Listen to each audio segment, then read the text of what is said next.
আমরা শহীদদেরকে কোনো দলীয় পরিচয় দিতে চাই না। আমাদের এই জীবনটা খেকশিয়ালের জীবনের মতো না হয়ে সিংহের মতো হোক। আমরা দেখতে চাই না দুর্নীতির লেজ ধরে টানাটানি করা হচ্ছে, আমরা দেখতে চাই দুর্নীতির কান ধরে টান দেওয়া হয়েছে। আমরা জামাত ইসলামীর বিজয় চাচ্ছি না, আমরা এই দেশের 18 কোটি মানুষের মুক্তি এবং বিজয় কামনা করছি। আজ পর্যন্ত আমরা এই পরিবর্তন, বিপ্লব, গণ অভ্যুত্থান আমরা যে ভাষায় বলি, তার কোনো ক্রেডিট দল হিসাবে আমরা দাবি করিনি।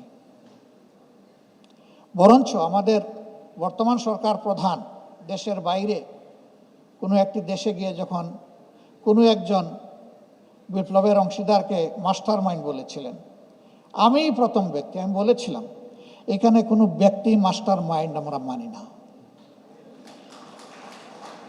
যদি এক ব্যক্তিকে মাস্টার মাইন্ড করা হয়, বাকি সকলের অবদানকে আন্ডারমাইন করা হবে, ওটা আমরা মানি না। এখানে বাংলাদেশের বিপ্লবী জনগণ সবাই মিলে আমরা মাস্টার মাইন্ড।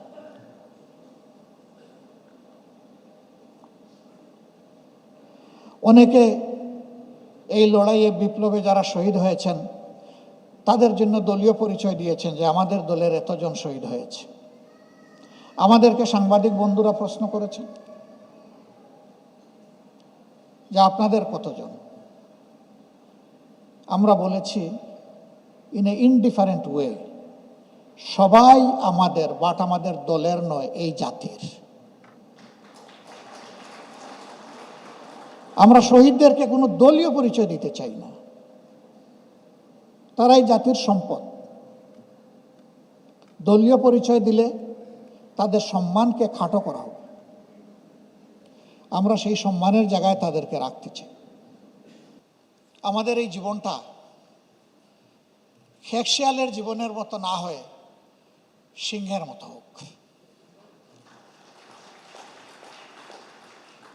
জাতির জন্য, মানবতার জন্য লড়াই করে মৃত্যুটা হোক সিংহের মতো। এই কয়েকদিন আগে অত্যন্ত অল্প বয়সের একজন হিরো দুনিয়া থেকে বিদায় নিয়েছে, শরীফ উসমান ইবনে হাদি। আল্লাহ তাআলা তাকে উচ্চ মর্যাদা দান করুন।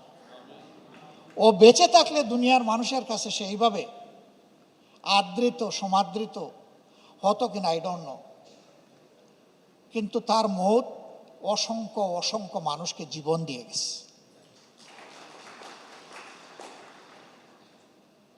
আমরা এইরকম সন্তানদের নিয়ে গর্বিত।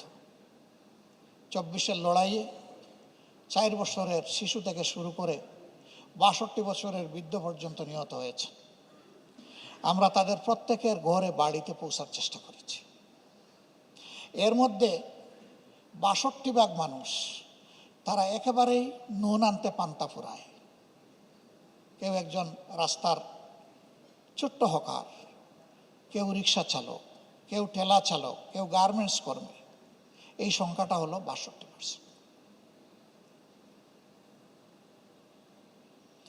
আমি একটা ফ্যামিলিতে গিয়েছিলাম রাজশাহী।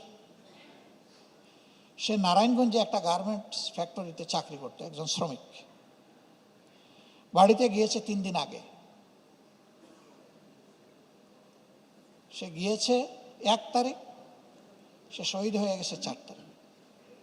পানির একটা কলসি আর একটা ছোট্ট গ্লাস নিয়ে, প্লাস্টিকের গ্লাস নিয়ে সে গিয়েছে রাস্তায় যারা, তাদেরকে পানি খাওয়ানোর জন্য, পান করানোর জন্য। এক পর্যায়ে তার পানি পান করানো শেষ, কলসি খালি হয়ে গেছে, ওটা রেখে সেও তাদের সাথে মিশে গেছে। ফায়ার ওপেন হওয়ার পর এখানে স্পটেই 4 জন মারা গেছে, এর মাঝে সে একজন।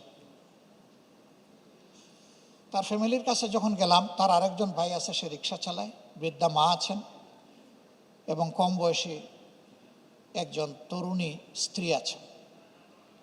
তারা সকলেই আসলেন কষ্ট বুকে নিয়ে। জিজ্ঞেস করছিলাম এক একজন করে।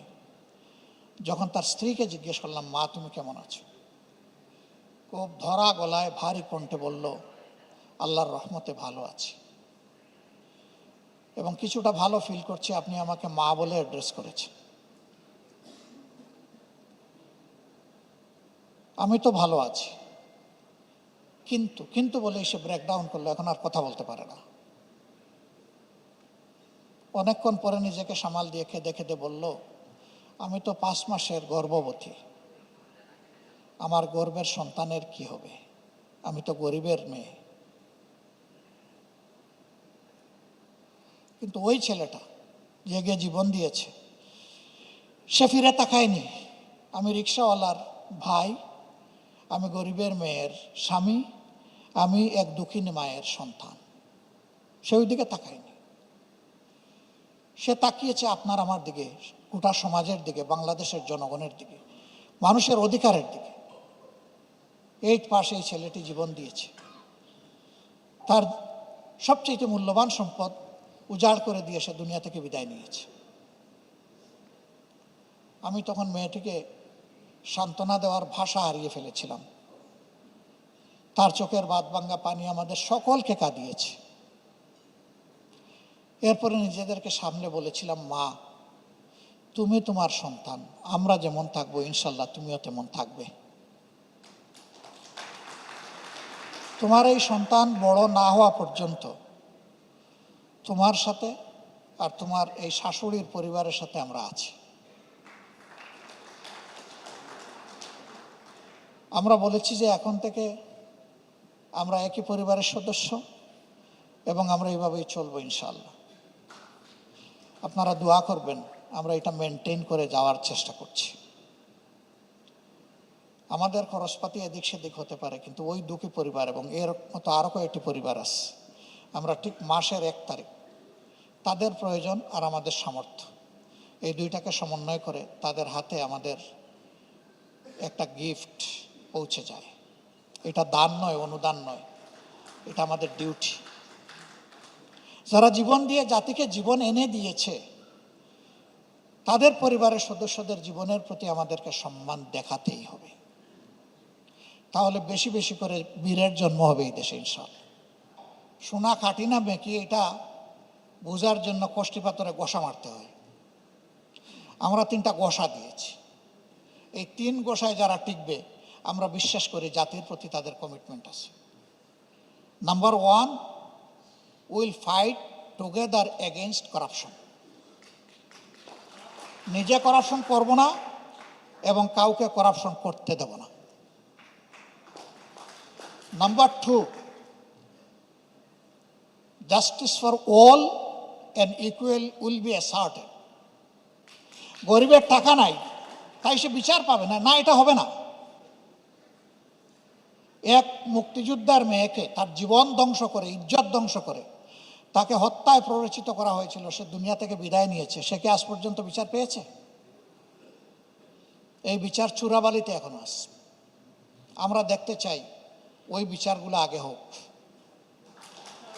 আমরা দেখতে চাই না দুর্নীতির লেজ ধরে টানাটানি করা হচ্ছে, আমরা দেখতে চাই দুর্নীতির কান ধরে টান দেওয়া হয়েছে।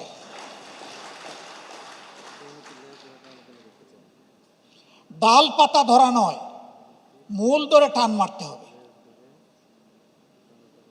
হ্যাঁ, তাও আমরা বুঝি যে এই কাজ অত সহজ নয়, যত সহজে বলে ফেললাম। এই কাজ যখনই আমরা করতে যাব, তখন আমাদের সামনে বাধার একটা হিমালয় পর্বত দাঁড় করে দেওয়া হবে। বাট এই মানুষকেই তো আল্লাহ সক্ষমতা দিয়েছেন হিমালয় পর্বত জয় করার। ইনশাআল্লাহ আমরাও দুর্নীতির বাধা হিমালয় পর্বতকে আমরা ডিঙ্গাবো ইনশাআল্লাহ। দুর্নীতি বন্ধ করে গুড গভর্নেন্স যদি আনা যায়, জাস্টিস যদি এস্টাবলিশ করা যায়, এইটা খুব দূরের বিষয় নয়। কিছুদিন ফাইট করার পরেই ইনশাআল্লাহ সবগুলা বিজয় একসাথে এক জায়গায় এসে ধরা দিবে ইনশাআল্লাহ। আল্লাহর কসম, মহান আল্লাহ সাক্ষী, আমরা জামাত ইসলামীর বিজয় চাচ্ছি না, আমরা এই দেশের 18 কোটি মানুষের মুক্তি এবং বিজয় কামনা করছি। দল বিজয়ী হলো আর জাতি পরাজিত হয়ে গেল, এটা আর আমরা দেখতে চাই না। আমরা চাই দলের বিজয়ের সাথে সাথে জাতিরও যেন বিজয়ের দ্বার খুলে যায়।